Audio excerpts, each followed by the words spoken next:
As we come up on the 1-year anniversary of the toxic train derailment in East Palestine, the work continues in and around that village to help them fully recover. Farmers near East Palestine began seeing customers return over the last year. Last May, we learned that plant materials from agricultural sites around the area were not contaminated with semi-volatile organic compounds associated with the derailment.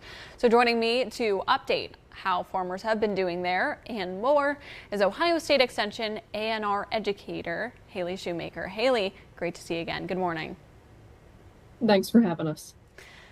Well, we talked last year in the wake of this derailment about the stigma that was then associated with some of those local farms. What has it taken over the past year for these farms to bounce back? And would you say they're back to where they were before this happened, or is there still some work left to be done? So like you just mentioned, the plant tissue sampling that occurred back in the spring between Ohio State and our partners at the Ohio Department of Agriculture really provided a lot of solid, non-biased data for our producers to go into conversations with their consumers, their end product marketers, and to have those kind of down-to-earth conversations about here's exactly what's in these plants, and they're not contaminated with any SVOCs. So that really helped a lot of our farms get back on their feet if they weren't already, and it gave them that next step of data. So they didn't just have to say, take my word for it. They could say, here's the actual facts and the data that goes with this. All of that data is still publicly available on the Ohio EMA's website, as well as our protocols, our quality control measures, and kind of a map that shows zones of where the plant tissue samples were taken. It's still something that we refer to often when folks call in, so we're happy to talk through it with anybody that wants to learn more. Yeah, it's very helpful information to have out there, especially if there were any lingering concerns. And with that information, did those customers eventually make their way back to these local farms? And are they doing the business they once did locally? Are they seeing that benefit from the information? A lot of them are, yes. A lot of our consumers and customers have come back. We see, a lot of these farms have very loyal customer bases. They've worked with some folks for decades and years. So it's part of it is that relationship that existed beforehand and that trust that the farms have with their consumers. But it's also that data that kind of reassures folks when they come in that the plants have been tested. So I would say a lot of our farms saw a nice end of the year, especially with harvest yields and whatnot were above average in many cases in this part of Ohio. So that was a really nice end to the year. Well, that is really great news to hear that all this business is coming back. And with that information that's still out there from before, are there other resources that are still available for farmers in this area?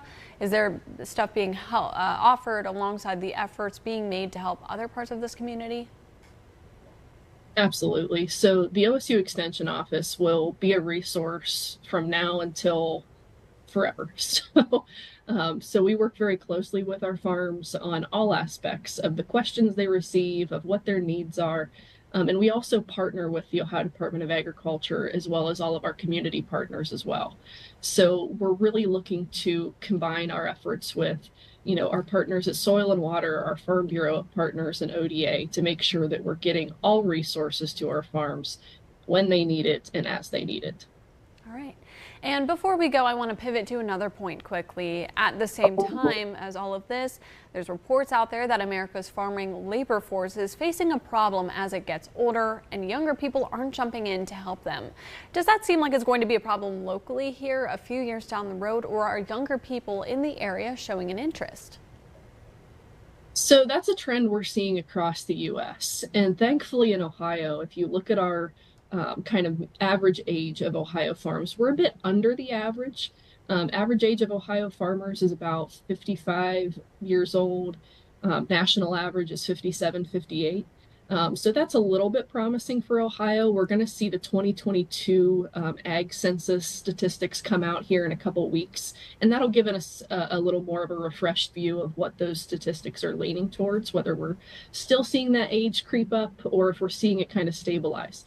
One of the things that we really encourage folks to do, especially in farm transition planning, is to consult with an estate planner or work with us as a university. We actually just held a workshop a couple weeks ago with a bunch of local farm families talking about how do we get that farm ready for the next generation to make sure it can stay sustainable and stay successful in that transition. It's not a topic that everybody's necessarily comfortable or wanting to talk about, but it's a very necessary topic to make sure that that farm is sustainable for years to come. All right, Haley, thanks so much for that insight. Really appreciate any chance to get to talk to you. We appreciate it as well. All right, don't go anywhere. We'll be right back with more local news.